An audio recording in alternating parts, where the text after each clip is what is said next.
Hello everyone, welcome to this class.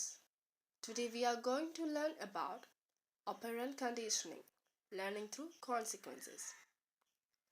വളരെയധികം കുട്ടികൾക്ക് മനസ്സിലാക്കാൻ ഡിഫിക്കൽട്ട് ആയിട്ടുള്ള ഒരു ടോപ്പിക്കാണ് ഈ operant conditioning or classical conditioning. So let's learn operant conditioning today. And this is very important for exams. So let's focus carefully. Operant conditioning is a learning process in which behavior is modified by its consequences. So, basically operant conditioning എന്ന് പറയുന്നത് ഒരു learning പ്രോസസ്സാണ്. It is A learning process where behavior changes based on consequences.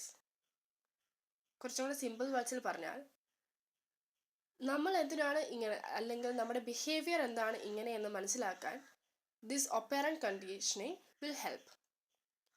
Operant conditioning നമ്മളെ help ചെയ്യും നമ്മുടെ behaviour എന്താണ് ഇങ്ങനെ എന്ന് മനസ്സിലാക്കാൻ. Okay. And also, behaviors followed by reinforcement are more likely to be repeated.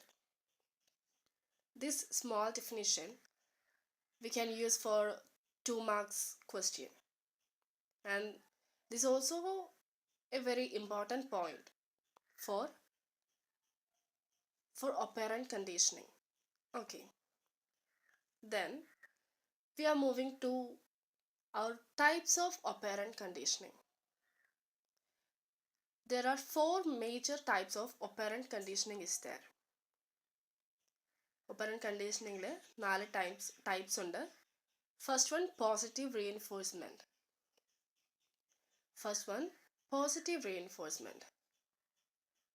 Second, negative reinforcement. And third one, positive punishment. And fourth one, negative punishment. ഇനി നമുക്കിതിലെ എക്സാമ്പിൾസും എക്സ്പ്ലനേഷനും ഒന്ന് കാണാം. First one, positive reinforcement. Positive reinforcement എന്ന് പറയുന്നത് adding something pleasant after a behavior to increase that behavior. Adding something pleasant after a behavior to increase that behavior. For example, ഇപ്പം നമ്മൾ അല്ലെങ്കിൽ ഏതെങ്കിലും ഒരു സ്റ്റുഡൻറ്റോ ഏതെങ്കിലും ഒരു കുട്ടി ഒരു ഹോംവർക്ക് കംപ്ലീറ്റ് ചെയ്താൽ ടീച്ചേഴ്സ് അതിനെ അഭിനന്ദിക്കും ഓർ പ്രൈസ് ചെയ്യും അല്ലേ?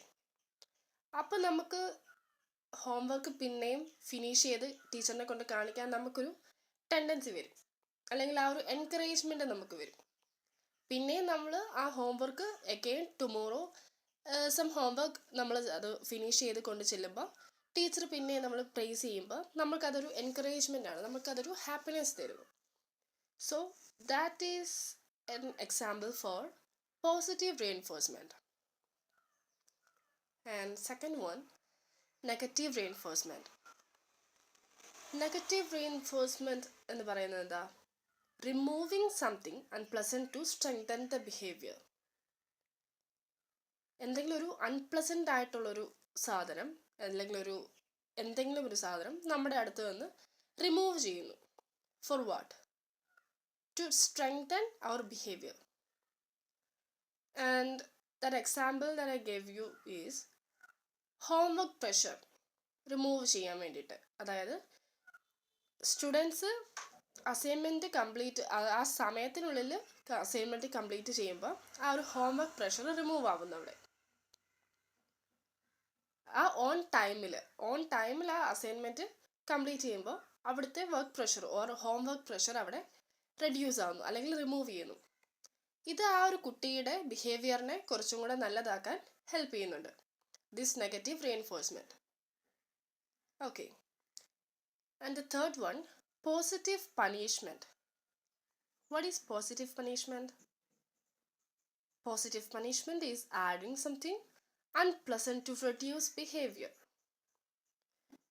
നെഗറ്റീവ് റീഇൻഫോഴ്സ്മെൻറ്റിൽ നമ്മൾ പറഞ്ഞത് എന്തെങ്കിലും ഒരു അൺപ്ലസൻ്റ് ആയിട്ടുള്ളൊരു കാര്യം നമ്മുടെ ഡെയിലി ലിവിങ്ങിൽ നിന്ന് റിമൂവ് ചെയ്യുന്നു എന്നാണ് പറയുന്നത്. എന്നാൽ പോസിറ്റീവ് പണിഷ്മെൻറ്റിലോ എന്തെങ്കിലും ഒരു അൺപ്ലസൻ്റ് ആയിട്ടുള്ളൊരു കാര്യം ആഡ് ചെയ്യുന്നു നമ്മുടെ ബിഹേവിയറിലോട്ട് അല്ലെങ്കിൽ നമ്മുടെ ഡെയിലി ലിവിങ്ങിലോട്ട്. ഫോർ എക്സാമ്പിൾ, ഒരു സ്റ്റുഡൻറ്റ് അല്ലെങ്കിൽ നമ്മളോ നമ്മുടെ ഫ്രണ്ട്സോ ആരെങ്കിലും ഒക്കെ ക്ലാസ്സിൽ സംസാരിച്ചുകൊണ്ടിരിക്കുമ്പോൾ ടീച്ചർ വഴക്ക് പറയുന്നു. അതൊരു പോസിറ്റീവ് പണിഷ്മെൻ്റ് ആണ്. കാരണം അത് ക്ലാസ്സിൽ സംസാരിക്കാൻ പാടില്ല എന്നുള്ളൊരു റൂളുണ്ട്.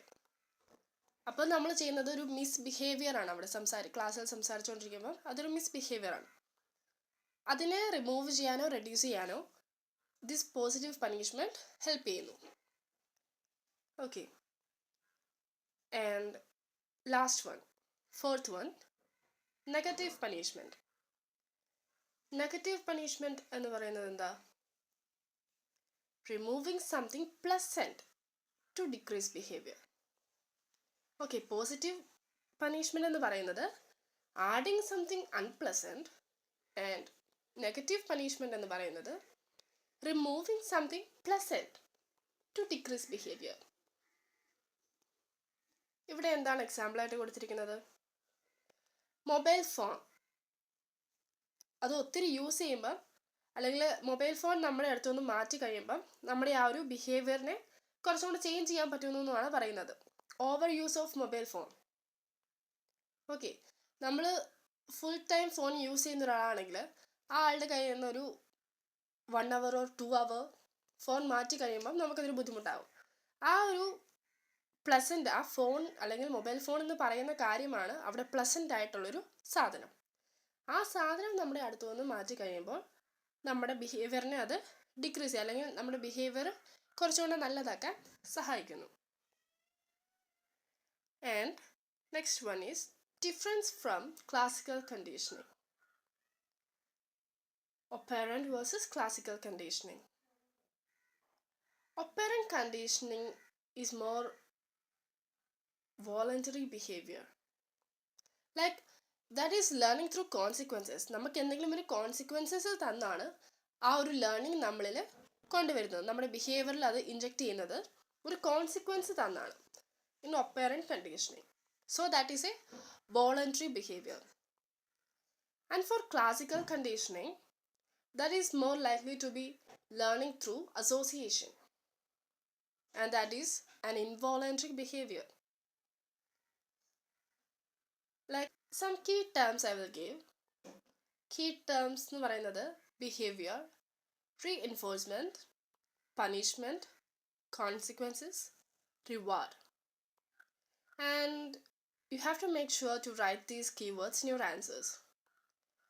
Keywords എഴുതിയാൽ 1.1 mark കൂടുതൽ കിട്ടാൻ ചാൻസസ് ഉണ്ട്. So you make sure to write these keywords. Okay, so next one, exam answer structure.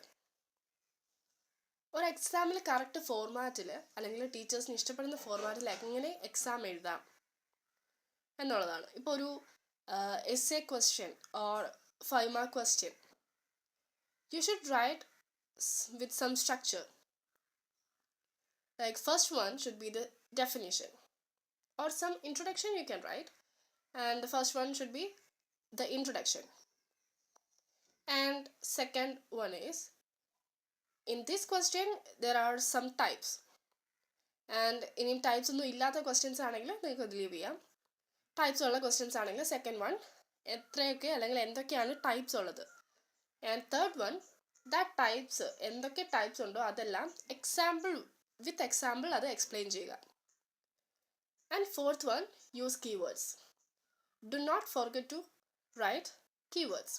Okay, and the last one, പോയിൻറ്റ്സിൽ ഈ ചെറിയ ചെറിയ പോയിൻറ്റ്സ് ഒക്കെ നമുക്കറിയാമായിരിക്കുമല്ലോ, അത് എക്സ്പ്ലെയിൻ ചെയ്ത് എഴുതാൻ അറിയില്ല എങ്കിലും നിങ്ങൾക്ക് ആ കാര്യം അറിയാം.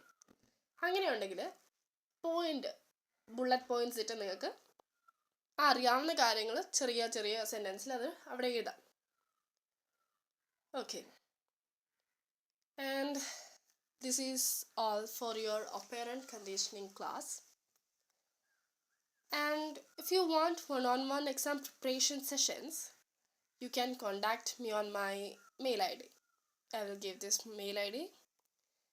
And subscribe to this channel for more exam-oriented psychology lessons. Thank you for watching and see you in the next video.